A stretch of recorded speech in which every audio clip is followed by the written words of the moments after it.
السلام علیکم پاکستان، میں ملک ارسلان امان۔ ہمارے ملک پاکستان میں اتنے سانحے روزانہ ہو رہے ہیں کہ کس پہ بات کی جائے اور کس پہ نہ کی جائے۔ بڑی مضحکہ خیز رپورٹ کل میں نے پڑھی کہ جو بی بی ہماری مریم ہیں، جو نائب صدر مسلم لیگ نون کی ہیں، اور ان کے خاوند کیپٹن صفدر جو ہیں، ان کے جو ایون فیلڈ کے جو کیسز ہیں ان سے بری کر دیا گیا ہے۔ نواز شریف صاحب بھی اب ظاہری بات ہے اسی کو فاؤنڈیشن بنائیں گے، وہ کلاس سے انہوں نے بات کر لی آلریڈی، اور قانونی ٹیم بھی ان کی تیار ہے اور ہدایات بھی جاری کر دی گئی ہیں، اور وہ اب عدالت سے رجوع کریں گے۔ اور نون لیگی ذرائع کے مطابق ایون فیلڈ ریفرنسز میں مریم نواز اور نواز شریف ایک ہی کیس تھا، کیونکہ مریم آتی رہی اور نواز شریف صاحب نہیں آتے رہے، تو مریم پیش ہوئی ہیں اور انہوں نے اپنا جو ہے فیصلہ کروا لیا، معافی لے لی ہے، بابا بھی ان کے آئیں گے۔ اور جو میرا سورس ہے وہ یہ کہہ رہا ہے کہ Mian Nawaz Sharif by all means by the end of next month, مطلب وہ اگلے الیکشنز میں پارٹیسپیٹ کرنا چاہ رہے ہیں اور اپنی سزا کو ریورس کروانا چاہ رہے ہیں، اور ممکن ایسا ہو بھی جائے۔ میرے لیے کوئی حیران کن بات نہیں ہوگی اگر نواز شریف صاحب کے کیسز ریٹرن ہو جاتے ہیں، اور اگر نواز شریف صاحب بری ہو جاتے ہیں، بی بی مریم بری ہو گئیں، چھوٹے میاں صاحب بری ہو گئے، ان کے بیٹے بری ہو گئے، چاچو اسحاق ان کے بری ہو گئے، انکل اسحاق انکل اسحاق بری ہو گئے، اس کے ساتھ ساتھ دیگر ان کے جو مشائخ ہیں، جو ان کے رسپیکٹیبل ہیں، ممبرز ہیں، وہ بھی آہستہ آہستہ اپنے کیسز سے بری ہو رہے ہیں۔ تو یہ کوئی مذائقہ یا کوئی حیران کن یا کوئی جنبے کی بات نہیں ہوگی کہ اگر میاں نواز شریف صاحب بھی بری ہو جائیں۔ بس سوال صرف ایک ہے کہ جس طرح جج صاحب نے یہ جو کیس ایون فیلڈ کا کیس خارج کیا، کیونکہ میں ججمنٹ پہ تو کوئی کویسچن نہیں کر سکتا، نہ میری اتنی کیپیسٹی ہے، میں چھوٹے لیول کا وکیل ہوں، اتنا بڑا وکیل نہیں کہ اعلیٰ عدلیہ کے ججز سے سوال کر سکوں، یا اتنا بڑا بھی نہیں ہوں کہ ہمارے ملک پاکستان کے اندر جہاں پہ جنگل کا قانون ہے وہاں پہ جا کے کوئی کسی کو آئینہ دکھا سکیں یا بات کر سکیں۔ لیکن جج صاحب سے درخواست ضرور ہے، جو یہ کیس جو ججمنٹس آپ نے دی ہیں یہ آپ کے ساتھ انشاءاللہ لانگ ٹرم تک چلیں گی، اور جب بھی ہمیں کوئی ریفرنس چاہیے ہوگا جیسا ہم آپ کا نام استعمال کریں گے کہ اس کیس میں جب ان کو ضمانت ملی ہے اور کیس آپ نے ریورس کیا ہے، لہٰذا ہم اس کو بیس بنا کے آنے والے کئی دہائیوں تک اس کو ہم اپنے استعمال میں لے کے آ سکیں گے۔ ہم کرپشن کے کیسز جب بھی ہوں گے تو ہم ایسا ایک ریفرنس آپ کا رکھ لیں گے جہاں پہ ہمیں کافی آسانی ہوگی، جو بیسز آپ کو ملے ہیں، جو گراؤنڈ جن بیسز پہ آپ نے، ظاہری بات ہے گراؤنڈز تو ہوں گے آپ کے پاس، اور اگر آپ کے پاس گراؤنڈز ہیں تو آپ نے فیصلہ دیا ہے نا۔ ظاہری بات ہے ہماری جیوری، آنریبل جیوری اور ججز اور ہمارے ادارے یہ نیوٹرلز ہیں، تو یہ تو کوئی ایسا غلط کام نہیں کریں گے انشاءاللہ کبھی بھی۔ بس سوال یہ ہے کہ جو N R O Bibi Maryam کو ملا ہے، NRO2 اس سے پہلے بھی ان کو مل چکا ہے، ان کے جو چچا ہیں آغاز ان سے ہوا ہے، ان کے چچا کو NRO ملا، ان کے کزن کو NRO ملا، ان کے انکل اسحاق کو NRO ملا، ان کو بھی NRO ملا، ان کے خاوند کو بھی NRO ملا، اب ان کے بابا کو بھی انقریب مل جائے گا۔ تو کوئی رہ تو نہیں گیا جسے NRO نہیں ملا؟ مزے ہیں آپ کے بھی، یعنی کہ میں حساب لگا رہا ہوں کہ آپ مجھے ایک بات بتائیں کہ ایک عام آدمی جو چوری کرتا ہے، وہ سائیکل چور ہو، مرغی چور ہو، بھینس چور ہو، کسی نے کسی کی دکان پہ ڈاکہ ڈالا ہے، ان لوگوں سے ہمارے جو تھانے ہیں، ہماری جو بیرکس ہیں، ہماری جو جیلیں ہیں، سینٹرل جیلز ہیں، وہ بھری پڑی ہیں۔ سوال یہ ہے جس شخص نے 22 کروڑ عوام کے حقوق پر ڈاکہ مارا، جن اشخاص نے، اشرافیہ نے 22 کروڑ عوام کے مستقبل کے ساتھ کھیلا اور اس ملک کے مستقبل کے ساتھ کھلواڑ کیا، اور وہ لوگ جو منی ٹریل ابھی تک دے نہیں پائے اور ان کو کیسز جو ہیں ان کے فارغ کر دیے گئے ہیں، اس سے زیادہ اس ملک کی توہین کیا ہو سکتی ہے؟ اس سے زیادہ اس ملک کے قانون کی دھجیاں کیسے کوئی اڑا سکتا ہے؟ ایک طرف تو غریب قانون کی چکی میں آتا ہے، پس جاتا ہے، غریب شام سے پہلے پکڑا جاتا ہے، جو میرے لیول کا بندہ ہے، عام عوام کی بات کر رہا ہوں، اوورسیز پاکستانی ہم جیسے جو ہو گئے یا دیگر لوگ ہو، ہم سے کوئی چھوٹی سی غلطی ہو جائے، قانون حرکت میں آتا ہے، مشینری ہلتی ہے، 8 سے 10 گاڑیاں آتی ہیں، آپ کو پکڑتی ہیں، لے جاتی ہیں، آپ کے انٹرویوز چلائے جاتے ہیں، جی بہت بڑا دہشت گرد پکڑ لیا ہم نے، بہت بڑا قانون توڑنے والا پکڑ لیا ہم نے، اس ملک پاکستان کے ساتھ، اس ملک پاکستان کے قانون کے ساتھ اس بندے نے یہ بات کی تھی، یہ قانون توڑا تھا، ہم پکڑ کے لے ہیں اس گدھے کو، وہ سلاخوں کے پیچھے پڑا ہوا ہو، چاہے اینکر عمران خان ہو یا کوئی اور اینکر ہو یا دیگر لوگ ہوں۔ میں شہباز گل کی بات تو نہیں کروں گا، وہ کوئی مظلوم تھوڑا ہی ہے، اس کے پیچھے تو پوری ایک نیشنل لیول کی پارٹی نے اس کو سپورٹ کی ہے۔ میں عام عوام کی بات کر رہا ہوں جس میں اور آپ سر فہرست تھا۔ جب ہم لوگ پکڑے جائیں، رانا ثناءاللہ جیسے لوگ ہمیں بوتل تو کیا ہے کیپسول میں بند کرنے کی کیپیسٹی رکھتے ہیں، بوتل تو بہت بڑی چیز ہے، اور ایسے حالات میں بولنا ایک جہاد سے کم نہیں ہے، اور اس کے کانسیکوینسز ظاہری بات ہے کہ فیملی والے بندے کے لیے بڑے ہوتے ہیں. تو ہم اگر یہ کانسیکوینسز بیئر کرنے کو تیار ہوتے ہیں تو عوام سے ایکسپیکٹیشنز ہوتی ہیں کہ یار اپنے حق کے لیے عوام اٹھے. نیشنل لیول کا میڈیا نہیں اٹھا سکتا تو کوئی بات نہیں. یہاں پہ ونڈ چل رہی تھوڑی سی تو میں معذرت چاہوں گا، میرا ٹرائیپوڈ ابھی سفر کر رہا ہے، چلیں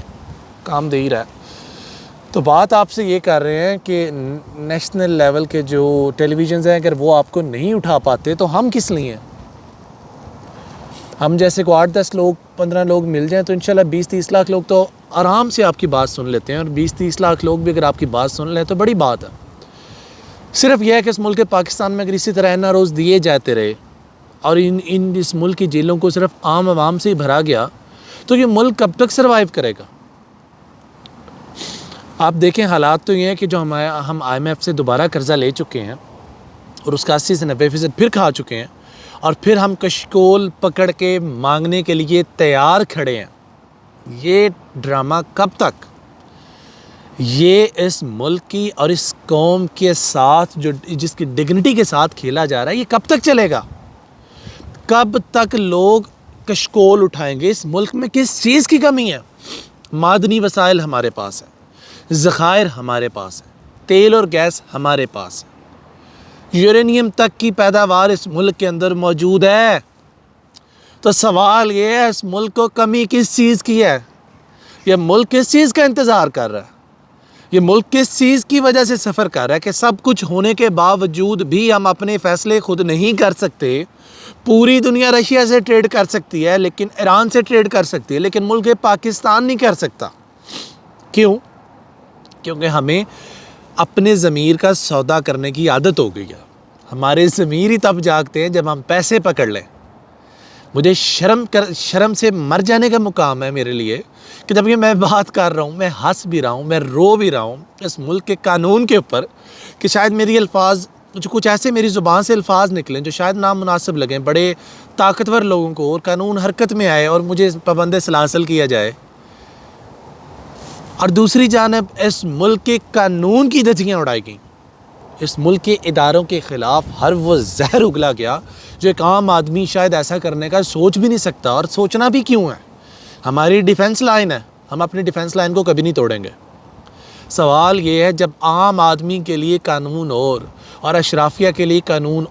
تو کیا آپ انویٹیشن نہیں دے رہے اس ملک کے اندر جو حالات خراب ہو رہے ہیں؟ آئے روز کیپٹل کے اندر ڈکیٹیاں ہو رہی ہیں، باقی ملک کو تو آپ ایک طرف چھوڑ دیں. CCTV دیکھی جا رہی ہے اور غریب لوگ کر رہے ہیں جن کا اوڑھنا بچھوڑنا ختم ہو چکا ہے، جن کے گھر میں بیچنے کے لیے کچھ نہیں بچا، اور وہ مجبور ہیں ایسا ایک قدم اٹھانے کے لیے. لوگ اپنے بچے بیچ رہے ہیں جناب، آپ کو کیا پتہ؟ مجھ سے کتنے سوال کیے ریسنٹلی کہ ارسلان صاحب آپ کو کیا پتہ اس ملک کے حالات کے؟ جی میرے سے زیادہ آپ کو نہیں پتہ. ہمارے ان باکسز فل ہیں، ہماری کیپیسٹی سے اوپر ہو گیا ہم کسی کے ساتھ تعاون کریں. ایک لمٹ سے زیادہ ہم تعاون نہیں کر پا رہے اوبیسلی. ہماری تعاون کی کیپیسٹی ختم ہوگی، اور اس ملک کے مسائل میں نے پچھلے 4 سالوں میں 5 سالوں میں اتنے برے نہیں دیکھے. 7 سالوں میں میں نے جب سے ہوش سنبھالا ہے، میں اب جو دیکھ رہا ہوں اس ملک کے اندر جو ہو رہا ہے، ایک اچھے سے اچھا شخص جس کا بیک گراؤنڈ کلیئر ہے، فیملی چیکس کلیئر ہے، وہ بھی ڈکیٹی کرنے پہ مجبور ہے. میں کسی کو انکرج نہیں کر رہا ایسا کام کرنے پہ اور گھنونے کام کرنے پہ، لیکن میں حالات آپ سے بیان فرما رہا ہوں کہ جناب اعلیٰ جب اس ملک کو آپ اس نہج پہ لے جائیں گے کہ کرپشن کر کے آپ نے اس ملک کے پلے کچھ نہیں چھوڑا، اور NRO 2s کے ذریعے عوام کا جب اعتماد اٹھ گیا اداروں سے، اور عوام اعتبار اپنی عدلیہ سے بھی کھو چکی ہے، ایک ہمارے پاس لاسٹ آپشنز ہوتی ہیں I'll take you to court. اب I'll take you to court والا بھی کھاتا ختم ہو گیا. ہم کورٹس میں کیسے لے کے جائیں جب ہمارے جو سپریم کورٹ کے ایک سینئر جج وکیل ہیں، میں ان کا نام بھول گیا ہوں، معذرت کے ساتھ، میری جو ہے نا میں رائٹ ڈاؤن کرنا یاد نہیں رہا، وہ کہتے ہیں کہ ہماری اسٹیبلشمنٹ کی مرضی سے، یہ میں اپنی بات نہیں کر رہا، یہ میں سپریم کورٹ کے اعلیٰ جو ہیں وکیل ہیں ان کو کوٹ کر رہا ہوں، میں نام بھی ان کا کمنٹس میں لکھ دوں گا، مینشن کر دوں گا. وہ کہتے ہیں کہ ہماری اعلیٰ عدلیہ کے جج وہ فیصلہ کرتے ہیں جو ان کو اسٹیبلشمنٹ کہتی ہے. اگر وہ غلط کہہ رہے ہیں تو آپ ان کو جا کے پکڑیں اور پوچھیں، اور اگر وہ ٹھیک کہہ رہے ہیں تو تب بھی آپ مناسب سمجھیں تو اس چیز کا جواب دے دیں، کیونکہ یہ میں نہیں کہہ رہا، یہ بات اب عام عوام کی جو ہے نا زبان پہ آ رہی ہے اور ہر بندہ سوال پوچھ رہا ہے، اور میں ایکسپیکٹ کرتا ہوں ہمارے آئی ایس پی آر جو ہیں وہ بھی ایک پریس ریلیز کریں گے اور وہ یہ بتائیں گے کہ یہ جو ہو رہا ہے، یا جس صاحب نے یہ بات کی ہے اعلیٰ عدلیہ کے جو ہے سپریم کورٹ کے جو اعلیٰ وکیل ہیں، ہر لیول کے سپریم کورٹ میں ایک جب وکیل جاتا ہے وہ بڑی بات سے جاتا ہے، ہر بندہ سپریم کورٹ کا وکیل نہیں بنتا۔ 40-50 ہزار وکلا میں سے اگر چند ہزار وکلا جو سپریم کورٹ کے وکیل ہیں تو وہ کسی بات سے وکیل ہیں۔ تو خیر میں بات کرتا چلا جاؤں گا، بات لمبی ہوتی چلی جائے گی۔ لبے لباب یہ ہے کہ NRO2 جب تک اس ملک میں دیے جائیں گے، نہ سیاست دان اداروں کے خلاف بکواس کرنے سے باز آئیں گے، وہ چاہے PTI ہو، PMLN ہو، پیپلز پارٹی ہو، مولانا فضل الرحمان ہو یا کوئی ایک ہو، نہ ہی اسٹیبلشمنٹ کے خلاف بات کرنے سے باز آئیں گے، نہ ہی اسٹیبلشمنٹ کو میں الفاظ آن دا ریکارڈ کہہ نہیں سکتا جو میرے ان کانوں نے سن رکھے ہیں کہ لوگ اپنی پرائیویٹ محفل میں، اپنی پرائیویٹ گیدرنگز میں کیسے ہمارے اداروں کے خلاف باتیں کرتے ہیں۔ اور آج جمعۃ المبارک کا دن ہے، بس وہ اللہ کرے اگر اس بندے کا ضمیر نہ جاگے اور وہ بندہ اپنی آڈیوز ریلیز کرے اور پتہ لگے گا کالی بھیڑیں کون سی ہیں، وہ کون سی کالی بھیڑیں ہیں جو اشرافیہ کا لبادہ اڑے ہوئے ہمارے اس ملک کی جڑوں میں بیٹھے ہوئے ہیں اور ہمارے اس ملک کو کھوکھلا کر دیا انہوں نے، ہمارے اس ملک کی جڑوں میں بیٹھ کر ہمارے ملک کا بیڑا غرق کر دیا، اور کشکول اٹھا کر روزانہ بھیک مانگ کر IMF ہو جائیں یا دیگر ڈیولپمنٹ ادارے ہو جائیں، اس ملک کو قرضوں میں رکھ کر، گنوی رکھ کر آئے روز ہمارا کچھ نہ کچھ بیچا جا رہا ہے۔ خیر دیکھنا ہمارے اداروں کو ہے کہ وہ کب تک یہ برداشت کریں گے اور کب تک